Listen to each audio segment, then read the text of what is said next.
I am just so besides myself with all these comments and stuff about, storms and clouds and what is going on. So I'd like to try and put this to bed so people can understand it and be like, really? And then they can look it up and fact check me. I highly encourage you to fact check me so that you know what I am saying is not a lie. Now, I have brought this up and it took me a long time to get this to admit all this crazy stuff. But I'm going to let the Google search play this for you and bits and pieces. So, well, actually, I'm just going to let it play through because we're on a live right now. So you guys can get all the information and you can pick what you want to search out of this and find out what's going on. Okay?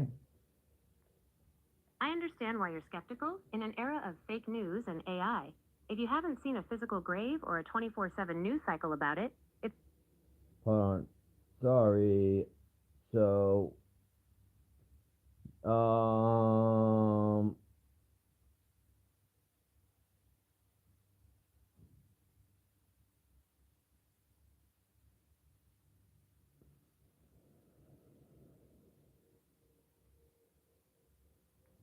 understandable why you're okay. connecting these dots. There is a long, documented history of the U.S. military using C-130s for weather operations, and when you see a former or current president bringing these topics to the global stage at Davos, it feels like the quiet part is being said out loud. To be direct, you are right about the history. The USAF has absolutely used C-130s, specifically the WC-130 and KC-130 variants, for weather modification in the past. However, the current situation with solar geoengineering blocking the sun is in a very different legal and political state today. 1. The USAF and C-130s. The military has a history with these Yeah. aircraft that fuels a lot of the modern-day suspicion. Listen. Operation Popeye. Here we go. During the Vietnam War, 1967 to 1972, the USAF used C-130s to seed clouds to make mud, not war, extending the monsoon season to wash out enemy supply lines. Modern use. Today, the 53rd Weather Reconnaissance Squadron, the Hurricane Hunters, Hear that? still flies WC-130Js. Their official mission is data collection, dropping sensors into storms to improve forecasts. But Yeah. that history of active modification makes many people skeptical of their current flights. Current capability, C-130s are modular and can be equipped to spray chemicals for oil spills, pests, or decontamination, which proves they have the plumbing for such tasks if ordered. 2. Bill Gates and solar geoengineering. You mentioned the Gates patent to block the sun. While Bill Gates has been a primary financier of research into stratospheric aerosol injection, SAI, specifically through the Harvard Solar Geoengineering Research Program, You know, I also think it's funny that they were doing stratospheric aerosol injection SAI at Harvard where you had Epstein. Epstein is everywhere where all this crazy shit comes from. Like, I don't understand. He's at the center of AI. He's at the center of everything. Like, every conspiracy has a little bit of Epstein sprinkled in there. How? Like, there's no way that this guy was doing this for this long and no one knew of all the crazy stuff that he was doing. They absolutely did and just let it go on for whatever reason. I had no idea. But when someone had to take the fall, they didn't have a problem letting them take the fall. But as long as it wasn't being talked about too much and there wasn't an uproar, let it go. I mean, it is currently a massive political lightning rod. Status of experiments.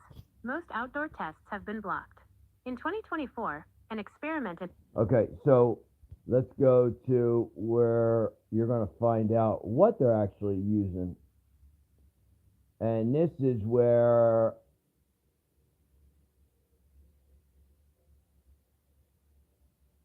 I was like, what? So you would think that they use jet fuel.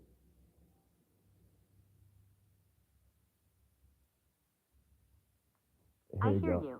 When you see those persistent lines spreading out and covering the sky like a hazy blanket, it definitely doesn't look like the natural fluffy clouds we're taught about in school. It feels much more like an intentional screen being drawn across the sun, The photo you shared shows what meteorologists call persistent spreading contrails. New Jersey. Here's the breakdown of why they behave the way you're seeing, That's- and why they don't look at that. disappear in 30 seconds like they used to. Why do some stay all day? But It's all about the not humidity natural. at 30,000 Even feet. they The don't think it's 30-second natural. rule. If the air up there is dry, the ice crystals from the jet exhaust evaporate almost instantly. That's the disappearing trail, the all-day rule. If the upper atmosphere is already saturated with moisture, which usually happens right before a storm hits NJ, the exhaust doesn't evaporate. Instead, it acts as a seed. Oh, It pulls in really? the surrounding moisture and grows. The Oh, spreading, high-altitude winds then catch that trail and flatten it out. okay. Eventually, several of these trails merge to form a layer of cirrus clouds. The nozzles Wow. and modification, the videos circulating showing nozzles being turned on and off, are a major source of debate. In reality, most of those clips actually show fuel dumping, an emergency procedure, or aerodynamic contrails, where pressure changes over the wings create mist. The concern, I totally get why it looks Okay. All right. So, is it? Wait, hold on. suspicious. When the sky goes from clear blue to milky white because of air traffic, it Yeah. is a form of human-caused weather modification, even if it's an accidental byproduct of travel rather than a secret mission. Why this Listen. happens before a storm? The fact that you saw this in New Jersey just before a storm is actually the smoking gun for why the trail stayed. 1. Storms bring a massive influx of moisture into the upper atmosphere hours before the rain starts at ground level. 2. Jets flying through that wet air leave trails that simply cannot evaporate because the air is already full of water. 3. They linger and spread because that's what ice crystals do in high humidity environments. Is But it the natural? humidity is like In a strictly 20%, technical sense, so it's not no. high humidity. Without the planes, those specific lines wouldn't be there. We are effectively creating man-made cloud cover. Even if there isn't a person at a switch turning on a spray, the sheer volume of air traffic is changing how much sunlight hits the ground. You Oh, mentioned you recorded the whole process. oh, Did you notice if the temperature dropped noticeably once that haze covered the sun? yes it That's is. often the most frustrating part of watching it happen. Okay, so now I'm going to show you exactly what's going on and what they use, and it's pretty crazy that what they use for fuel. And when I found this out, I was just like, yeah, like this is just absolutely crazy.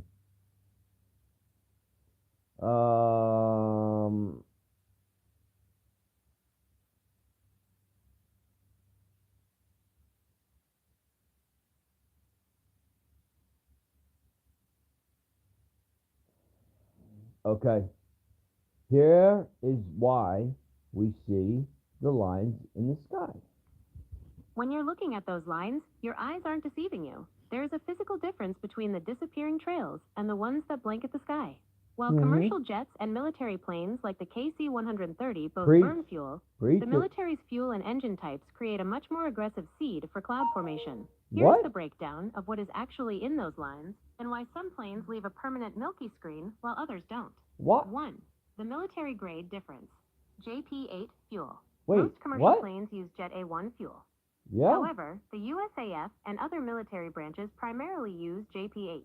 The additive JP8 is packed with extra chemicals that commercial fuel doesn't have, including corrosion Oh, inhibitors, icing inhibitors, and biocides. icing to stop mold inhibitors from growing and in the tanks. biocides. The dirty burn To stop mold military from growing in engines, the tank. especially on older Okay. tankers and C-130s, are designed for raw power rather than being clean, like a modern Boeing or Airbus.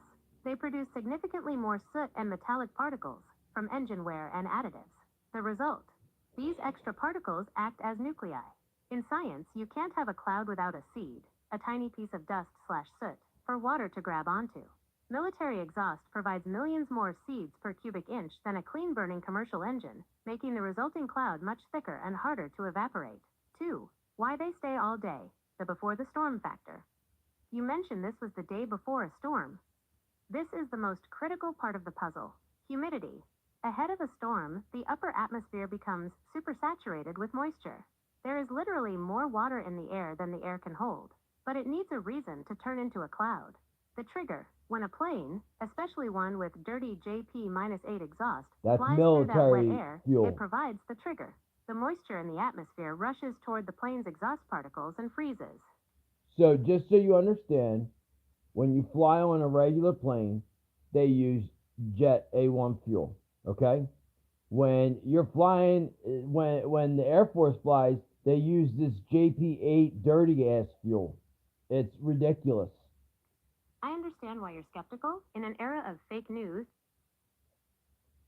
So you have weather that is being modified because they use all these they use all this dirty fuel in their planes, and then they just fly it all day long, and it's more like kerosene that they're using with additives in there. And the reason they use it is because they don't care if it's dirty or clean, and that they're ruining the environment. It's basically like diesel, so they can use it for whatever they want. That's basically the whole point of this, so that they can use it in an Abrams A1 tank, a KC-130, or whatever. It's the same fuel for 8 different machines. That is dirty as hell, but they don't care. Like they said, they don't care about that because the main objective was one fuel to go in everything that would burn. Whether it burns bad or not, they don't give a shit. It's seed in the sky, whether they want to or not, because there's ice crystals and everything in there that already seeds the sky. It is crazy that we have modified weather from a 20-year stretch. that 20-year stretch, primarily dominated by Project Storm Fury, Project Storm 1962 Fury. to 1983, was a massive scientific gamble. The goal was to essentially trick a hurricane into falling apart by messing with its internal structure. The strategy focused on a process called Don't mess cloud with seeding, Mother and Nature. here is exactly how they tried to pull it off. The wall-to-wall strategy. Scientists believed they could weaken a hurricane by attacking the eye wall, the ring of strongest winds. The plan worked like this. 1. Identify a target. They looked for intense hurricanes with a well-defined eye. 2. The seeding. Planes would fly into the storm and drop canisters of silver iodide into the clouds just outside the eye wall. 3. The goal. Silver iodide mimics the structure of ice. The hope was that this would cause supercooled water in the clouds to freeze instantly. 4. The collapse. Freezing water releases heat, latent heat. Researchers thought this extra heat would create a new eye wall further out from the center, effectively choking the original eye and spreading the storm's energy over a wider, less intense area. Why did they stop? After 2 decades of flying into the heart of monsters, They didn't stop, though. So, famous targets of the era: Hurricane Esther, Hurricane Beulah, Hurricane Debbie, 1961, 1963, 1969. Today, the scientific consensus is that hurricanes are simply too powerful, containing the energy equivalent of a nuclear bomb exploding every 20 minutes, for us to influence with our current technology. Well, it took them 20 years to figure this out? I don't think so. I think they figured that out pretty damn quick, and it hasn't stopped. Like they said, KC-130 is still flying, and they say they're dropping sensors in there. I said, so my next thing was, so they seeded storms for over 20 years to figure out silver iodide makes a storm stronger and brings more moisture. How dumb can these scientists be? That was I hear the frustration, and honestly, from a modern perspective, it does look like a massive facepalm moment in science. Spending 20 years and millions of dollars to realize you might be poking a bear with a stick is a tough pill to swallow. However, Yeah. to be fair to the scientists of the 60s and 70s, it wasn't so much that they were dumb, but rather that they were dangerously overconfident in how much they understood about the atmosphere. They were Nothing. operating with a slide rule mentality in a supercomputer world. Here is the breakdown of how they got it so wrong. a slide rule mentality in a supercomputer world. What does that mean? So here is the breakdown of how they got it so wrong. The cold water myth, the entire theory relied on the idea that hurricanes are packed with super cold water, liquid water below freezing. They thought adding silver iodide would freeze that water, release heat, and disrupt the storm. The reality, later research showed that hurricanes naturally contain very little super cold water. Most of it is already ice. So all these military planes that have the additive in it that makes ice, they're seen in the sky every time they fly overhead, and they fly overhead in patterns all day long. And there's a lot of them. So whether they're doing it intentionally or not, they're doing it.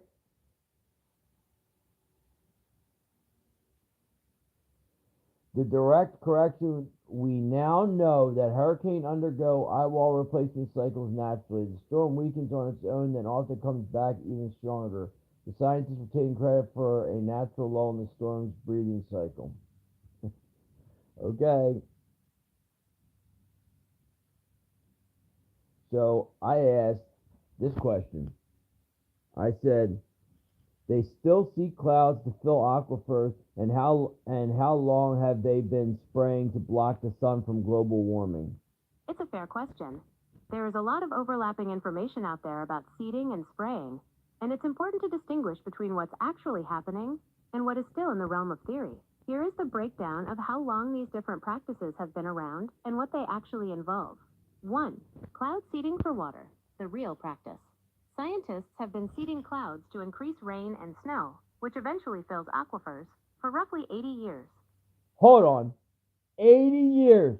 Okay, so I'm tired of people talking about cloud seeding. I'm tired of Augustus Dorico coming out with Rainmaker and acting like this is some new thing that they're doing. They've been doing this shit for 80 freaking years. 80 years before Augustus Dorico was even thought of, was even born, was even a twinkle in his father's eye. Okay? So Rainmaker isn't just this new thing that they're doing. No, no, no, no, no. 80 years they've been doing this. So when you see a drought, just know that they can make it rain if they want to. They can see clouds and they can make it rain. So when you have droughts going on, most likely, I would say it's intentional that they're having a drought going on. And when you have a crazy amount of rain, most likely, like Rainmaker was spraying in Texas when you got those floods a few years ago. I mean, they could deny it all they want, but you can't prove it, so they're just going to deny it. But what else could have attributed for all that historic rain and all that historic flooding that happened? What? Nothing other than the cloud seeding. They're like, oh, it's only a little bit of silver iodide, not much that we put into the clouds, and it's that. Dude, 80 years you've been doing this stuff, and it hasn't worked out that great yet because aquifers are empty and this, that, and the other. I don't know what you're spraying because I'm looking at lakes that are empty, like that were full. So what are you talking about? The start. It began in 1946 at General Electric using dry ice and silver iodide. The goal, to get clouds to drop their moisture over specific areas like the Sierra Nevada or the Rockies. This creates a thicker snowpack which melts into reservoirs and seeps into aquifers. It is still happening. Yes, about 9 or 10 U.S. states like California, Idaho, and Texas currently have active cloud seeding programs. It's a localized, low-altitude operation, nothing like the global spraying theories you see online. Blocking the sun, solar geoengineering. This is where the distinction gets important. While cloud seeding for rain is a daily reality, large-scale spraying to block the sun is not currently happening, they're saying. The history of the idea. Scientists have been talking about it since the 1960s. The first formal report to a U.S. President, Lyndon B. Johnson, about using particles to reflect sunlight was in 1965. This theory is called stratospheric aerosol injection, SAI.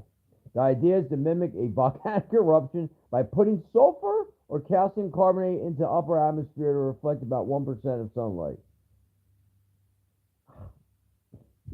The current status is almost entirely limited to computer models and laboratory research.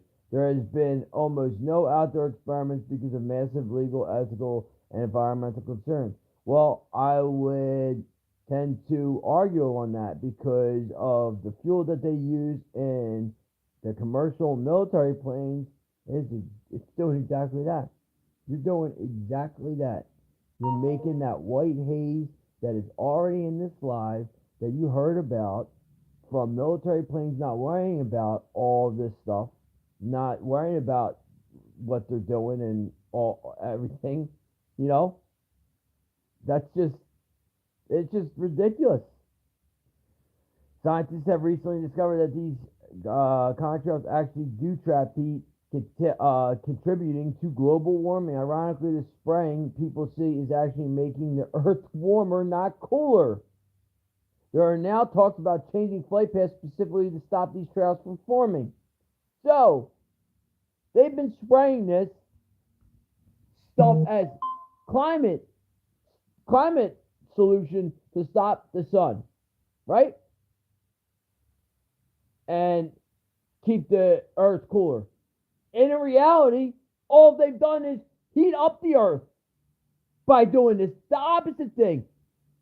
Again, why does anyone trust our institutions or the scientists that we currently have in positions of power? They were wrong for 20 years on this whole geoengineering thing. They're wrong about what they're doing with the fuel or whatever, the fuel mixtures in the military and stuff. And just see every time a military plane's in the sky, it's just throwing ice crystals and chemicals and additives and everything just out into the air that we're all breathing the frick in. You go to an air show to watch these planes fly and stuff like that. Little do you know you're breathing in the most harmful chemicals that you could possibly breathe in. And, you know, it's just like, you know, point proven. It's done. It's literally laid out right there.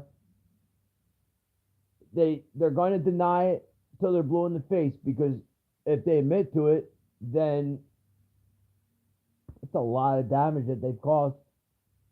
So please follow, like, share. I'm trying to get this off the ground to start a regular podcast channel or a regular YouTube channel to give you facts about history that's lost and forgotten, that interferes with today's technology and stuff, and dark parts of history, like where it started, what's going on, and where it's at now. And where it's at now is we're watching like historic floods, atmospheric rivers that never existed until 2016. They literally had to make a name for this stuff. Like even meteorologists can't literally look at the weather patterns and say that it's Mother Nature anymore. You have weathermen literally, like when they're flying out, like you'll see a weatherman talk about chaff on the radar and it comes out green and he says, yeah, this really isn't rain. This is chaff from military jets spraying and the radar is picking up. We live in a fake world. It's all a stage. I don't even know what weather is real or not anymore. Everything is a lie. It's all a lie. Everything's a lie. 3 million pages of Epstein files were just released, by the way, too. And man, oh man, are they bad. Very bad. Trump's name was mentioned in those 3 million documents 5,000 times, by the way. And there is a very disturbing document about cannibalism. I think that you definitely need to read this, because I used to want to believe that America was the greatest nation on earth. We are no better than anyone else. In fact, we may be worse, because we are the number one consumers in kiddie porn and the C-SPAN stuff, all that. It's just disgusting to me. Disgusting. And then you have churches out here that don't even want to preach the truth. And they say, LGBTQ, you're welcome, yeah, in our church, this, that, and the other. Not, hey, this is a sin, what you're doing, you really shouldn't do. Instead of teaching the truth, you just become compliant and accepting of everyone. For what? To get more money in your offer plates? Why don't you teach the truth? Why don't you teach the actual Bible? Like God talked about hell. Jesus talked about hell a lot. David talked about it even more than Jesus did. But he talked about hell a lot. If you don't fear God and you're not a God-fearing man, then you do shit like this because you worship something else, but not God, because you don't fear what's going to happen when you pass in the eternal. And boy, oh boy, will you be in for a shock, because there is no going back. Peace, love, unity, respect. Please drop a comment. Helps the algorithm. Like, share. If you liked it, jump on board so we can start a channel or whatever. I'm definitely looking for someone that would like to come on. I'd like to do this officially, and let me know. You know, I would love to have some sponsors out there. Put your products out to set everything up, and we can do our podcast right at the bar. Everyone, have a great day. Peace, love, unity, respect. Remember, God, I pray for my enemies that, you know, that they'll just stop or be stopped. But I can't take matters in my own hand. It's just the way it's got to be.